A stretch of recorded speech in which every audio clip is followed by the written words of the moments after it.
Question number 13 में क्या पूछा गया है, niobium crystallises in body centre cubic structure. तो यहाँ पे किसकी बात हो रही है, बॉडी सेंटर क्यूबिक स्ट्रक्चर की। If density is 8.55 gram per centimetre cube, तो डेंसिटी भी हमें यहाँ पे गिवन है। Calculate atomic radius of niobium using its atomic mass 93 mu। तो हमें एटॉमिक मास दे रखा है, हमें डेंसिटी दे रखी है, और निकालना क्या है, हमें एटॉमिक रेडियस निकालना है। तो देखते हैं यहाँ पे सॉल्यूशन करते हैं। तो सबसे पहले हमें यहाँ पे किसकी बात कर रहा है, बॉडी सेंटर क्यूबिक स्ट्रक्चर की। तो बीसीसी में number of atoms in unit cell कितने होते हैं, 2 होते हैं। तो यहाँ पे मैं लिख लेता हूँ, in BCC body centre cubic structure या lattice, in BCC the number of atoms in unit cell. तो कितने होते हैं वहाँ पे, 2 एटम्स होते हैं। कितने होते हैं हमारे वहाँ पे, 2 एटम्स। ठीक है, अब हमें यहाँ पे क्या गिवन है, डेंसिटी। डेंसिटी को हम स्मॉल डी से डिनोट करते हैं, जो कि यहाँ पे कितना गिवन था, 8.55 ग्राम पर सेंटीमीटर क्यूब। और हमें यहाँ पे एटॉमिक मास दे रखा है, कितना दे रखा है एटॉमिक मास। तो यहाँ पे एटॉमिक मास लिख देता हूँ NB का, जो कि हमारा क्या है, हमारा नियोबियम है। नियोबियम के जो सिंबल होता है वो NB होता है। और यहाँ पे कितना दे रखा है उसका एटॉमिक मास, वो हम लिख लेते हैं एटॉमिक मास।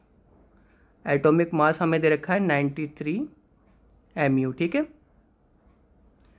अब हमें यहाँ पे क्या करना पड़ेगा, फॉर्मूला लगा के यहाँ पे एटॉमिक रेडियस में डालना पड़ेगा, तो सॉल्व हो जाएगा।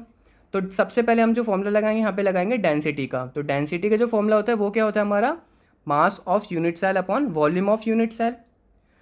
तो यहाँ पे मैं लिख देता हूँ mass of unit cell upon volume of unit cell, volume of unit cell. अगर मैं यहाँ पे इसका मास ऑफ यूनिट सेल का फॉर्मूला लगाऊँ, तो वहाँ पे क्या होगा, मास ऑफ यूनिट सेल का फॉर्मूला वो होगा हमारा Z। Z क्या है हमारा, number of atoms in unit cell into mass of each atom. ठीक है, और यहाँ पे A क्यूब हमारा हो जाएगा एज लेंथ का क्यूब, तो volume of unit cell A cube हो गया। तो अब हम यहाँ पे क्या निकालेंगे, A क्यूब निकालेंगे। तो उससे पहले यहाँ पे मास ऑफ ईच एटम जो है इसका फॉर्मूला पुट कर लेते हैं। तो मास ऑफ ईच एटम का जो फॉर्मूला होता है वो होता है हमारा molar mass upon Na। Na हमारा क्या है, एवोगैड्रो कांस्टेंट। मैं यहाँ पे लिख देता हूँ एवोगैड्रो कांस्टेंट है। Na हमारा क्या है, यहाँ पे एवोगैड्रो कांस्टेंट है, जिसकी वैल्यू यहाँ पे क्या होती है, 6.022 इंटू 10 की पावर 23। तो ये वाले m की जगह हम ये वाला m पुट करेंगे, तो यहाँ पे क्या आएगा, Z into molar mass upon Na, और नीचे हमारा क्या था, A क्यूब। अब हमें यहाँ पे निकालना क्या है, यहाँ पे हम निकालेंगे एज लेंथ। बट यहाँ पे एज लेंथ हमें वॉल्यूम में दे रखा है, तो कोई दिक्कत नहीं है, बाद में हम उसको कर लेंगे क्लैरिफाई। तो यहाँ पे हमें क्या करना है, A क्यूब निकालना है। तो A क्यूब को हम यहाँ पे अलग करते हैं। A क्यूब को हमने यहाँ पे ऊपर पहुँचाया, तो यहाँ पे जो डेंसिटी थी वो नीचे आ जाएगी। तो यहाँ पे जो फॉर्मूला बनेगा, अब क्या बनेगा, वो बनेगा हमारा Z into M। A cube ऊँचे पहुँच गया, तो यहाँ पे आ जाएगा D इंटू NA। तो अभी हमें पता है नंबर ऑफ Z हमारा क्या था, number of atoms in unit cell. तो यहाँ पे कितने थे, 2 एटम्स थे। और यहाँ पे M जो हमने निकाला मोलर मास, मोलर मास हमारा एटॉमिक मास के बराबर होता है। तो यहाँ पे हो गया 93 से मल्टीप्लाई कर देंगे, किससे कर देंगे, 93 से। अब यहाँ पे डेंसिटी हमें गिवन है पहले से 8.55 गिवन है, और मल्टीप्लाई कर देंगे एवोगैड्रो कांस्टेंट नंबर से 6.022 इंटू 10 की पावर 23। अब यहाँ पे करते हैं, इसको सॉल्व करते हैं। तो सॉल्व करने पे हमारा यहाँ पे क्या आएगा, यहाँ पे हमारा आएगा 186 डिवाइडेड बाय कितना आएगा, यहाँ पे 51.49 समथिंग कुछ आएगा। और अगर हम यहाँ पे इसको भी डिवाइड करते हैं, तो यहाँ पे क्या आएगा हमारा 3.61 कुछ समथिंग आएगा। तो यहाँ पे हम 3.62 लिख सकते हैं। तो यहाँ पे मैं लिख देता हूँ 3.62 इंटू, अब ये जो 10 की पावर 23 थी, ये ऊपर जाएगा तो क्या हो जाएगा, माइनस का 23 हो जाएगा। तो 10 की पावर माइनस का 23 हो गया ये। ठीक है, अब यहाँ पे A क्यूब है हमारा 6.62 इंटू 10 की पावर माइनस का 23। अब यहाँ पे ए क्यूब को फाइंड आउट करना है, तो यहाँ पे 10 की पावर 23 को हम क्या कर देंगे, 10 की पावर 24 में चेंज कर देंगे तो ईजी होगा। तो 10 की पावर 24 करने में यहाँ पे क्या करना पड़ेगा, 36.2 इंटू 10 की पावर यहाँ पे क्या हो जाएगी, माइनस का 24 हो गई।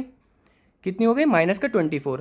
अब यहाँ पे ए क्यूब निकालना है हमें, तो ए की वैल्यू यहाँ पे इजीली निकल जाएगी। अब ए की वैल्यू यहाँ पे हमारी कितनी आएगी, 3.31, ये अप्रॉक्स वैल्यू हमारी 3.31 इंटू 10 की पावर -8।